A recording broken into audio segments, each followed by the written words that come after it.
I think back in the day, filler, Botox, those were all secrets. People didn't talk about that. That was, no, I never, what? You would put something in your face?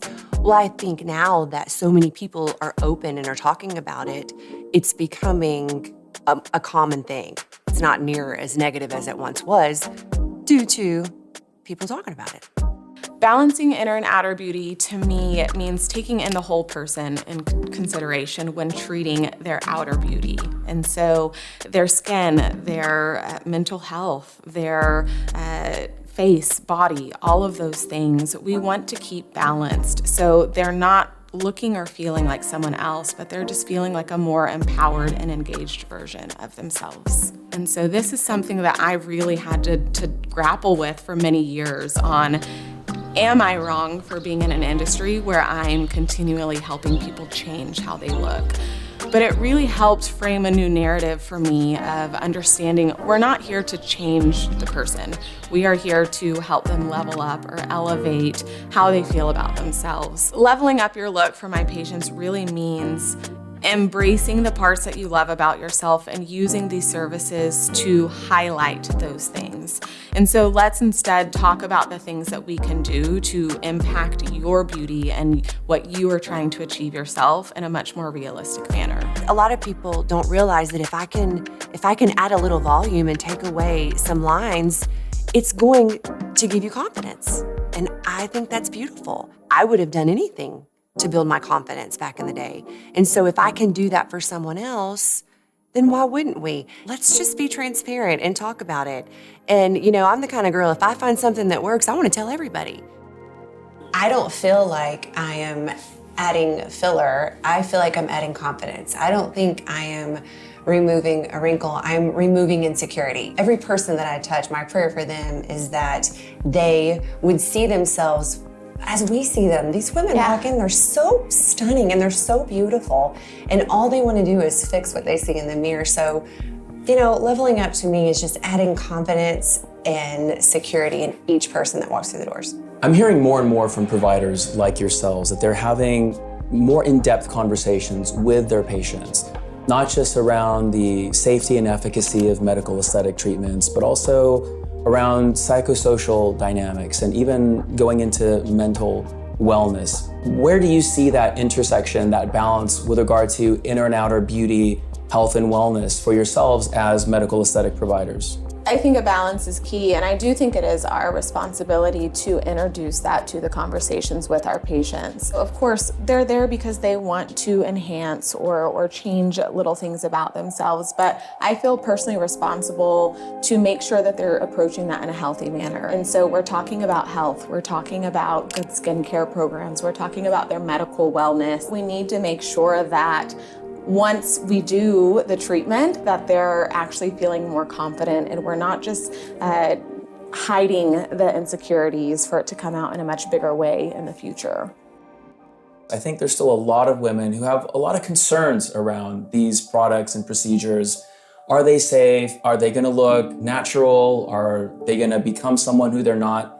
On the other hand, I think there are a lot of influences, whether it's from celebrities, influencers, social media, that may create a lot of confusion, put pressure on women or young women in particular around what they should or could be doing. I think being a consumer in this industry right now can be really confusing because, 10 years ago it was just trusting your provider and the experience they had and the knowledge they had. But now patients are trying to listen to us. They're listening to pop culture, the influencers in pop culture. And so it's hard for them to know what is just a trend or something that really is in their best interest when it comes to their aesthetics. And I see that confusion from my patients daily, trying to decide if they trust a doctor's opinion or my opinion or even the celebrity's opinion who doesn't really have education over these treatments. Filler has become such a big thing, right? Big lips. And I think some patients just focus on that. Like they come in and they start to see a wrinkle on their lip and they're like, I need more. These lips are getting bigger and bigger and bigger, and they're not great for everyone. If I am not the person to point it out to them, I give them a mirror, take a picture of them, and just having those healthy conversations with them. There's a lot of trends going on, and I don't think they're for everybody. And I think starting from the second that they walk in And going back to what I talked about, honesty, integrity, it's all about a relationship. So having a patient sit in my chair and just have real conversations. And I think it's very important for a provider to tell them it's not going to make them look their best. I think aesthetic trends are a really tricky line. I think the bigger question is diving into why a patient is wanting that done. And if their answers really turn around to that it is just something they want to do to feel confident, and it's something that they feel will help them feel more like themselves, I am all for it. It's a totally different conversation to me when all of those reasons trickle down to a celebrity did it, or their partner or potential partner is going to view them in a better light. Those are two very different reasonings to go through with a procedure for me, and I think those really need to be explored before someone commits a lot of time and finances to moving forward with a trendy procedure.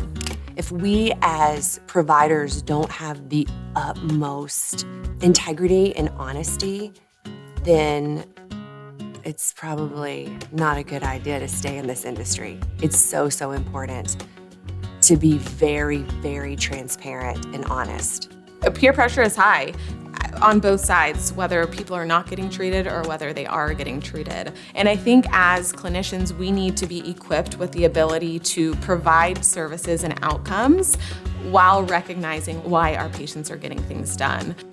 Wouldn't it be so fun if we had more transparency because it's relatable? My skin's not perfect today, or oh my goodness, I'm starting to see some age underneath my eyes. I feel like it's just so much more relatable when we're honest. As aesthetic providers, it starts from us and like showing that transparency, especially on social media, trying to not, use the filters to camouflage, a pimple or like an acne scar or like blemish on our face. Wouldn't it be so fun if the trend was just to be who we are?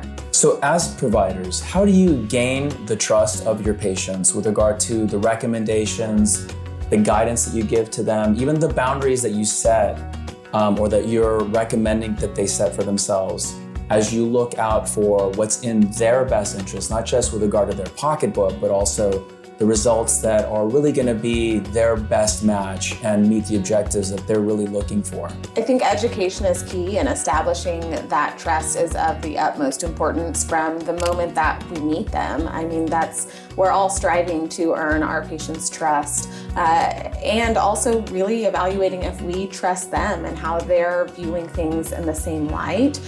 Because when the point comes that we need to say, no, this isn't for you, or we need to start fresh, we need to do certain things, they need to know that we are looking out for their best interest. What does the conversation look like when you have a patient who's really dead set on a treatment or procedure that you really believe, based on your professional experience, is not the right choice for them? I have a key phrase that I will use. I say, I'm so sorry, but I don't believe that I have the skill set you are seeking to provide the results that you want. We're not counselors, we're not therapists. I know the limitations of my scope of practice, but I also know how to lovingly let a patient know this is just not going to be something I'm willing to sign up for today.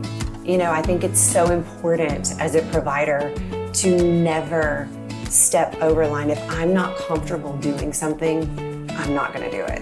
And there's a very, very sweet and kind way to let them know that.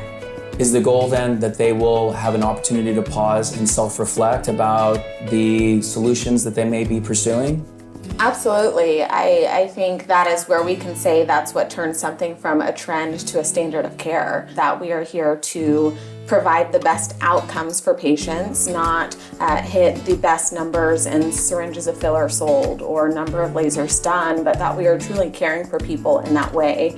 We all have enough patients to go around, but it is really reliant on all of us standing up for those patients and helping them understand when it's time to take a break. Sure, you can always throw a little more something in someone's face, but it's just not what's best for them.